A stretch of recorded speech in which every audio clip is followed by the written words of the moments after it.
Asian cup বাছাই পর্বের সর্বশেষ ম্যাচ খেলতে আগামীকাল মাঠে নামছে বাংলাদেশ। প্রতিপক্ষ শক্তিশালী সিঙ্গাপুর। আগামীকাল সিঙ্গাপুরের ন্যাশনাল স্টেডিয়ামে সন্ধ্যা 6টায় অনুষ্ঠিত হবে এই হাই ভোল্টেজ ম্যাচটি। দুই দলের জন্য এই ম্যাচটি অত্যন্ত গুরুত্বপূর্ণ, কারণ বাছাই পর্বে ভালো ফলাফল করতে হলে এ ধরনের ম্যাচে পয়েন্ট নেওয়া খুবই জরুরি। প্রথমে কথা বলা যাক ফিফা র্যাঙ্কিং নিয়ে। সিঙ্গাপুরের বর্তমান ফিফা র্যাঙ্কিং 148, বিপরীতে বাংলাদেশের অবস্থান 181-তে। পরিসংখ্যানের দিক থেকে সিঙ্গাপুর অবশ্যই এগিয়ে, তবে এটা ভুলে গেলে চলবে না, হামজা চৌধুরী বাংলাদেশ দলে যোগ দেওয়ার পর পুরোপুরি বদলে গেছে দলের আত্মবিশ্বাস এবং খেলার ধরন। তাই এই ম্যাচে র্যাঙ্কিং খুব একটা বড় ফ্যাক্টর হয়ে ওঠার কথা নয়। অবশ্য দুই দলের সাম্প্রতিক ফর্ম বিবেচনা করলে বাংলাদেশ থেকে কিছুটা এগিয়ে থাকবে সিঙ্গাপুর, কারণ ফ্রেন্ডলি ম্যাচে ভিয়েতনামের বিপক্ষে 3-0 গোলের বড় ব্যবধানে হারার পর মানসিকভাবে কিছুটা পিছিয়ে বাংলাদেশ দল। অন্যদিকে সিঙ্গাপুর ম্যাচের আগে কোনো ফ্রেন্ডলি ম্যাচ খেলেনি। সর্বশেষ ম্যাচ হিসাব করলে দেখা যায় সিঙ্গাপুরের 2 জয় 1 ড্র, আর বাংলাদেশের ঝুড়িতে রয়েছে 1 জয় 2 ড্র। তাই সাম্প্রতিক ফর্মের দিক থেকে সিঙ্গাপুরকে সামান্য এগিয়ে রাখাই যায়। পরিসংখ্যানের দিক থেকে সিঙ্গাপুর শক্তিশালী অবস্থান থাকলেও সাম্প্রতিক সময়ে বাংলাদেশ তাদের চোখে চোখ রেখে লড়াই করেছে। সর্বশেষ লড়াইয়ে বাংলাদেশ 2-1 গোলের ব্যবধানে হারলেও শেষ মুহূর্ত পর্যন্ত দারুণ ফাইট করেছিল বাংলাদেশ। এটা প্রমাণ করে সঠিক দিনে ভালো খেলতে পারলে সিঙ্গাপুরকে চাপে রাখা সম্ভব। বাংলাদেশ দলে এবার প্রবাসী ফুটবলারদের অন্তর্ভুক্তি এক নতুন মাত্রা যোগ করেছে, যারা ইউরোপ এবং আমেরিকার প্রতিযোগিতামূলক লিগে খেলে অভ্যস্ত। Hamza Chowdhury English club Leicester city থেকে আসা মিডফিল্ডার বর্তমান বাংলাদেশ দলের সবচেয়ে বড় বিজ্ঞাপন। প্রিমিয়ার লিগ খেলার অভিজ্ঞতা তাকে মাঝমাঠে একেবারে আলাদা মাত্রা দেয়। তার ট্যাকেলিং, পজিশন এবং বল কন্ট্রোল সবকিছু মিলিয়ে মাঝমাঠ নিয়ন্ত্রণ করার ক্ষমতা রাখেন তিনি।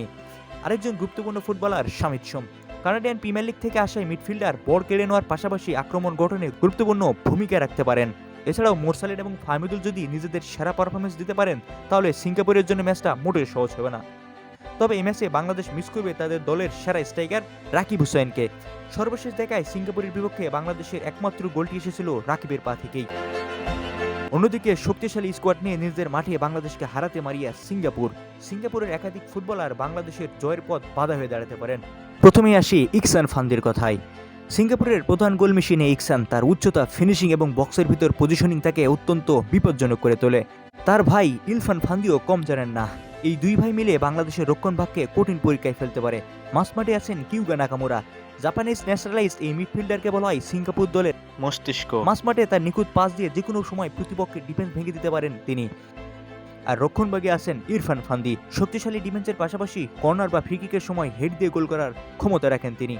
এছাড়াও জর্ডান, হ্যারি, জ্যাকব এবং গ্লেডেনরা বাংলাদেশের জন্য বড় চ্যালেঞ্জ হয়ে উঠতে পারে। যদিও ম্যাচটি সিঙ্গাপুরের মাটিতে এবং র্যাঙ্কিংয়ে এগিয়ে তারা, তবুও হামজা চৌধুরী এবং শামিদ সোমের মতো হাই প্রোফাইল খেলোয়াড় থাকায় বাংলাদেশ দল এবার অনেক বেশি ভারসাম্যপূর্ণ। যদি মাঝমাঠে হামজা চৌধুরী এবং শামিদ সোম খেলা নিয়ন্ত্রণ করতে পারেন, তাহলে সিঙ্গাপুরকে তাদের নিজেদের ঘরে মাঠে চাপে ফেলা সম্ভব। তবে বাংলাদেশের ডিফেন্ডারের জন্য সবচেয়ে বড় চ্যালেঞ্জ অপেক্ষা করছে। সিঙ্গাপুরের দ্রুতগতির এবং ক্লিনিকার স্ট্রাইকারদের তারা কিভাবে সামাল দেয়, এটাই ম্যাচের সবচেয়ে বড় প্রশ্ন।